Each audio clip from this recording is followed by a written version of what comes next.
further ado, Alan, please let me hand over to you. Let's hear from you rather than myself.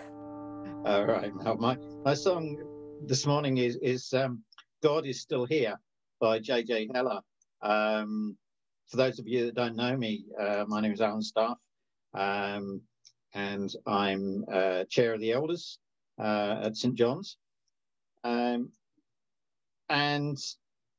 I love music. When you asked me to sort of name a song or pick a song, I just thought, wow, where do I start? I've been a musician all my life. I've played in a lot of different bands, ranging from prog rock right the way through to traditional folk music and jazz and all sorts. So I find it really difficult when somebody asks, can I pick something? I'm tempted to sort of pick a back catalogue of moments in my life, and I could easily do that. But I've decided to go for this song, and it's quite unusual because it's a very, very simple song. So no heavy guitar work or anything like that. And I think recently it was one of the features of getting old as a Christian, or older as a Christian, is that you can go from a time when it's very, very hectic. Life is really hectic, and you are dashing around doing all sorts of stuff, and everybody wants you to do things, and you're in the middle of everything, and you're sort of moving everything, and it's really energizing, and there's lots of things going on, and you're thinking, oh, there's not enough time in the day to do anything. As you start getting older, and you have to put some of those things down, and they're not sort of relevant anymore, or maybe people don't ask you to do them anymore because you're just too wrinkly. You start sort of wondering where that leaves you, and you wonder about your identity, and it comes to thinking a lot about Christians and what their identity is, and how they cope with the things of life, how they cope with the changes. And I get very, very frustrated by a lot of Christian songwriting.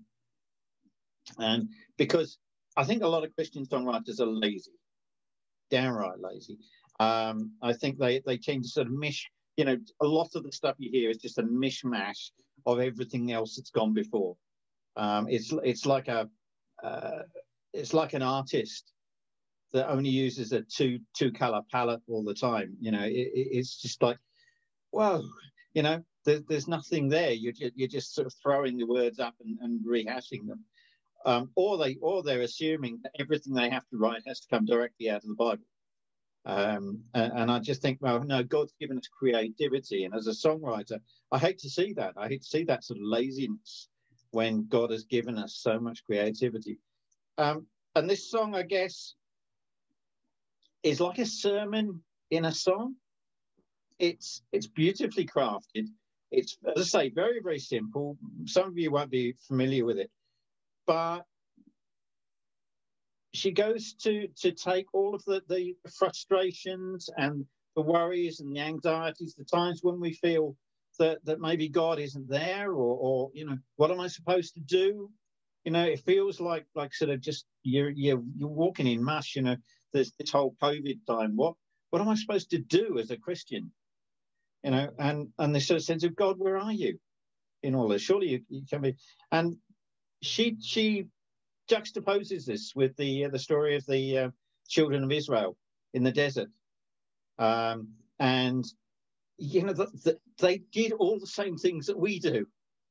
They lost patience, they doubted, they tried to make their own way. They thought maybe we were better off going back. Maybe we were better off before we started all of this malarkey. They didn't trust the leaders. All of those things. And we do exactly that in our Christian lives. And this song is just brilliant because it just says, very, very simply, what if this moment of bleakness, this moment of barrenness or dryness that you're experiencing is actually a part of a journey that you're supposed to have? And what if God is there with you? Stop moaning about, where are you, God? He's actually there with you. And it's saying that, you know, the chorus goes on to say that there's manna from heaven and mercies new. What if God is there in the desert with you? And for me, it's so poignant about, you know, maybe where the church is today, that we're sort of floundering around a little bit, looking for new directions and what's it going to be like, and all the rest of it. And the simple truth is that God does provide, and God does walk with you. And no matter where you feel, even though you can't see him and can't talk to him and don't feel like praising him, whatever, God is there. And I find that comforting. I sometimes find it very challenging, but it's a song which is really speaking to me in this present season. So I just thought I'd share it with you. That's really helpful. Thank you. That's so timely as well. I think it would be great if we could get in touch again and hear about the other songs, if you've got lots on your mind that you'd love to share with us. I think there's quite a few folk we've spoken to that would have more than one song. So we'll I'm no doubt see you again. Thank you, Alan. This can run and run, couldn't it? Yes, we'll see how it goes. Yeah.